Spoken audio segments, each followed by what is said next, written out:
10 വയസ്സായി കഴിഞ്ഞാൽ ഒരേ പുതപ്പിനുള്ളിൽ ഒരിടത്ത് ചേർന്ന് കിടക്കാൻ നിങ്ങൾ അനുവദിക്കരുത്. സഹോദരിമാർ 2 തമ്മിലാണെങ്കിലും 2 ബ്രദേഴ്സ് ആണെങ്കിലും 2 ആൺകുട്ടികളാണെങ്കിലും 2 പെൺകുട്ടികളാണ്, അവർ തമ്മിലോ ഇനി അങ്ങനെ ആണും പെണ്ണുമായിട്ടുള്ള അങ്ങളി പെങ്ങളും അല്ലേ, എന്തായിരുന്നാലും അനുവദിച്ചുകൂടാ.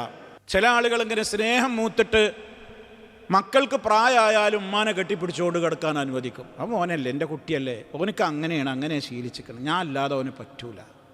അതൊക്കെ മാറണം, മാറ്റേണ്ട സമ്പ്രദായങ്ങളാണ്. അതൊന്നും എക്സ്ക്യൂസ്, നമ്മൾ അങ്ങനെ ആ നിലക്കുള്ള സഹതാപ തരംഗമൊന്നും ഇവിടെ നടക്കൂല, പാടില്ല എന്ന് തന്നെയാണ്.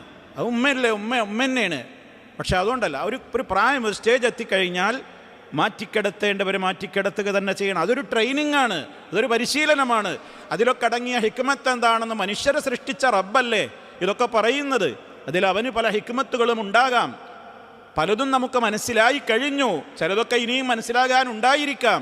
ശരീരങ്ങൾ തമ്മിൽ സ്പർശിക്കുമ്പോൾ ആണും തമ്മിലാവട്ടെ, ആണും പെണ്ണും തമ്മിലാവട്ടെ, പെണ്ണും തമ്മിലാവട്ടെ, വൈകാരികതകൾ ഉണരുവാനും അതുപോലെ തന്നെ അവൻ്റെ മനസ്സിൽ വേണ്ട ചിന്തകൾ ഉണരുവാനുമൊക്കെ അത് കാരണമാകുമെന്നുള്ളത് മനുഷ്യപ്രകൃതമാണ്. ഇസ്ലാം മനുഷ്യപ്രകൃതി അറിയുന്ന മതമാണല്ലോ. റബ്ബല്ലേ ഇത് പറയുന്നത്, വലഖദ് ഖലഖ്നൽ ഇൻസാൻ, തീർച്ചയായും മനുഷ്യനെ നാം സൃഷ്ടിച്ചിരിക്കുന്നു. ആരാണ് ഈ പ്രോഡക്റ്റിൻ്റെ, ആരാ ഇത് നിർമ്മിച്ചത്? അള്ളാഹുവാണ്. അവനാ പറയുന്നത്.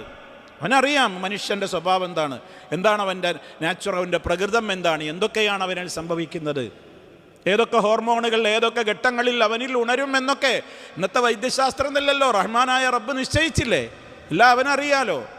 അപ്പം അതുകൊണ്ട് തന്നെ അതിനനുസരിച്ചുള്ള നിയമങ്ങളാണ്. ഇനി കുടുംബമൊന്നുമല്ല, ബന്ധമൊന്നുമില്ല, നമ്മൾ ഒരുമിച്ച് ഹോസ്റ്റലുകളിലാണ്, അങ്ങനെ ചേർന്ന് കിടക്കാൻ പാടില്ല.